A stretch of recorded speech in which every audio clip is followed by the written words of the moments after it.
Ini enggak ada mau. Hoyong engal maut. Mohon. Tapi nggak mau teh hayang mau hayang. Hayang.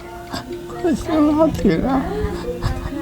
Kita lihat sama memenuhi syarat. Kuno ko hoyong pupus. Hoyong maut kunaon po. Akang orang terakhir bawa kali ini harus lihat waktu. Tapi hoyong husnul khotimahnya Pak. Apa itu nu zikir? Dikir ada kali yasin 10 kali. Terus saya lagi daripada cincin bagus. Kalau bakal maut gitu.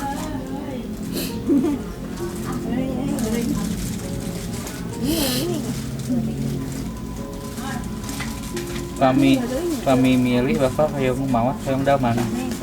Yang maut. Ya mengekang orang. Pernah sareng keluarga Bang? Pernah sareng keluarga? Nanti yang ada segaduhan naon keluarga terus dibuang lah. Akan segaduh lagi.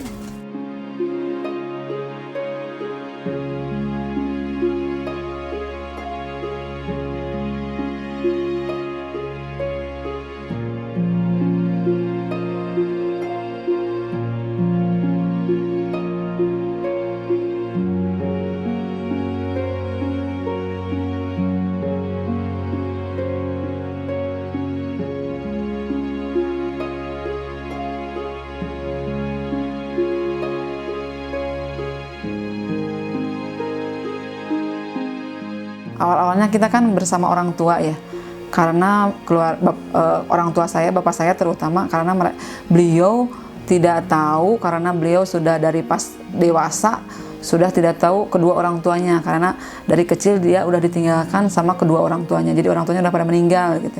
Jadi dia dibesarkan dengan saudaranya gitu. Terus awal-awal kita bagaimana sih merasa enak dan tidak enaknya merawat orang tua itu. Terus kita tiba-tiba mendirikan seperti ini, ada beberapa orang yang datang ke sini, kita rawat, kita perlakukan mereka seperti orang tua sendiri. Terus kalau saya pribadi sih, setelah tidak adanya orang tua saya mikir, ini mereka mau dikemanakan gitu. Kita kembalikan kemana, terus kita taruh di mana, ya mau tidak mau, saya merawat mereka. Kalau untuk sekarang, karena kita sekarang kena lagi ada virus wabah corona ini ya, jadi semua yang ada di sini adanya semua penghuni di sini ada 56 orang. Kalau tadinya sih kita ada hampir 100 ya, tapi karena ada virus ini, jadi kita harus diciutkan. Kalau ada yang keluarga kita balikan lagi ke keluarga. Kalau yang nggak ada kita hubungin yang waktu itu memberikan ke sini gitu. Dari Tasik semua atau dari? Enggak dari Tasik aja, dari luar Tasik juga ada. Dari Sukabumi ada, dari Jakarta ada, Bekasi juga ada, Bandung ada. Terus paling jauh dari Cilacap sama Semarang ya. Mereka ke sini sama siapa? Mereka ke sini ada yang diantar sama dinas sosial, ada yang dari polisi melalui dinas baru diantar ke kami ke sini. Termasuk ada yang sama keluarganya? Termasuk ada yang sama yang keluarganya. Ada yang sama keluarganya, kadang-kadang yang sama keluarganya setelah ada beberapa lama mereka di sini, kadang-kadang mengikuti semua yang ada, kadang-kadang keluarganya ada yang berkunjung, ada yang tidak. Alasan keluarga kenapa sih katanya menitipkan? Kalau untuk alasan yang mereka keluarga, karena mereka kesibukan sendiri, terus mereka karena ditinggal di rumah, nggak ada yang rawat, nggak ada yang ngurus, jadi mau tidak mau mereka mengantarkan ke kami ke sini. Itu alasan yang mereka itu utarakan ke kami sih. Kalau untuk yang mandiri lah ya, yang mandiri segala sesuatunya, paling cuman ada 30%-an dari 56 itu. Kebanyakannya udah tidak nyambung, udah yang bedridden, udah yang segala sesuatunya BAK di mana, BAB-nya di mana. Jadi kita pengasuh yang mengerawat, yang ngurusin semuanya itu. Kita pengasuh di sini ada 10 orang termasuk dengan saya. Dan tiap hari kita bersih-bersih. Dan pekerjaan kita yang 10 orang itu dari mulai bangun tidur sampai mereka tidur lagi. Jadi semua aktivitas mereka itu kita yang ngerjain. Mereka itu hanya pekerjaannya makan, tidur, mandi, itu aja. Jadi buang kotoran, bersihin kotoran, kasih makan, nyuci pakaian, bersihin tempat tidur, ngepel apa, semua kita yang kerjain. Semua yang kerjain. Berat ya? Ya. Berat ya? Oh, dibilang berat nggak berat, itu malah tergantung ke kitanya. Jadi dibilang berat, udah pekerjaan. Dibilang tidak berat, dikerjakan gitu. Jadi kita mah dibawa, disyukurin aja. Mungkin ini sudah garis tulisan kehidupan kita 10 orang untuk melaksanakan tugas seperti ini. Kalau untuk digaji, kita bilang digaji itu kayaknya nggak sesuainya. Kalau untuk dibilang digaji kan harus sesuai, kita punya ada aturannya, gajinya harus berapa, standarnya harus berapa, terus mereka harus ada jaminan apa. Jadi ke 10 itu kita termasuk sukarelawan, terkecuali ada orang yang sudah berumah tangga dari 10 itu, mereka membawa kebutuhan buat rumahnya, kayak minta beras, kalau ada mie kita bawa mie. Kalau untuk dibilang digaji kayaknya tidak digaji, gajinya apa gitu. Pekerjaan kita ini bukan pekerjaan apa ya ini, beda dari yang lain, beda dari yang lain lah. Pekerjaannya bukan pekerjaan seperti harus mencangkul gitu, harus bertanam atau berkebun, memilahkan bibit ini bibit itu, tidak gitu. Jadi kita pekerjaannya membersihkan, membuat mereka nyaman, membuat mereka senang, terus tidak ada khas bau cium wangi apa. Jadi kita berusaha seperti itu gitu.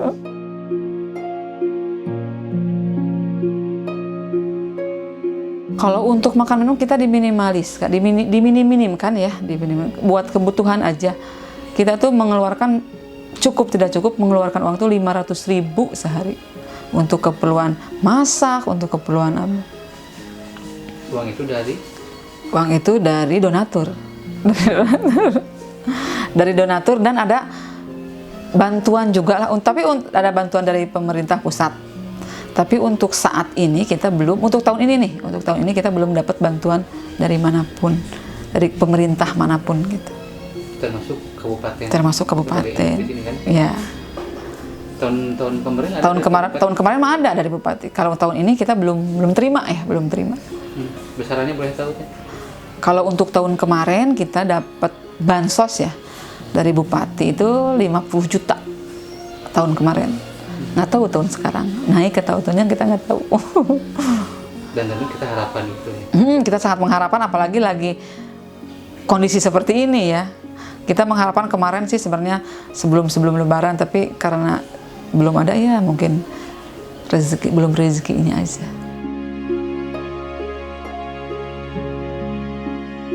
Kalau memang misal ada yang keluarganya, kita selalu berkomunikasi, kita selalu memberitahukan. Kita seperti Bu Nining ya, Bu Nining itu kan dari Kawali.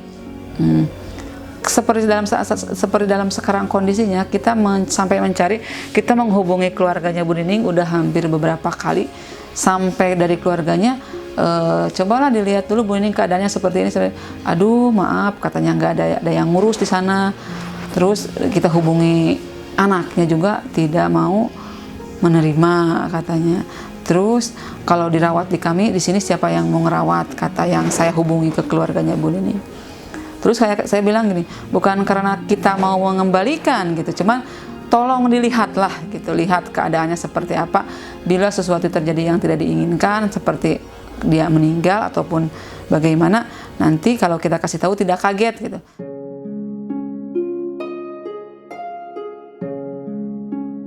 Bukan ada, udah banyak sih yang meninggal di sini, udah berapa puluh yang meninggal di sini.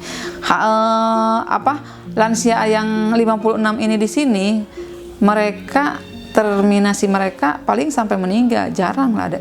Kayak saya, bukan jarang, nggak mungkin lah mereka mau dibawa gitu. Udah kita udah hubungi juga seperti ini, apalagi mau dibawa.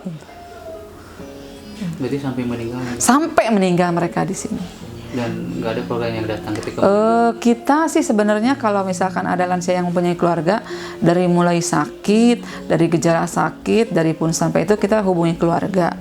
Tapi keluarga ada yang melihat ataupun tidak, kadang-kadang sampai meninggalnya juga mereka ada yang tidak hadir. Kita udah punya pemakaman khusus sih buat di sini, di belakang di situ ada. Jadi kita bersebelahan dengan pemakaman masyarakat.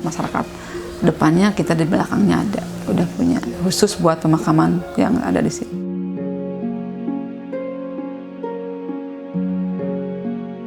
Pengalaman berharga saya sangat berharga, itu. Jadi saya tahu bahwa perjuangan orang tua untuk membesarkan anaknya itu sangat luar biasa berharganya. Makanya saya sekarang ini sebenarnya kalau orang tua saya masih ada tuh saya tuh sangat kurang lah, belum puas untuk membahagiakan kedua orang tua saya. Karena orang tua itu sangatlah berharga kalau menurut saya gitu. Jadi benar-benar berkah barokahnya orang tua, surganya kita tuh benar-benar ada di orang tua kita. Jadi kalau bisa jangan sampailah disia-siakan orang tua, karena orang tua itu benar-benar jadi apapun keadaannya, kondisi seperti apapun, bahwa itulah orang tua kita. Jadi perlakukanlah beliau seperti raja, pasti kita juga akan diperlakukan seperti raja itu.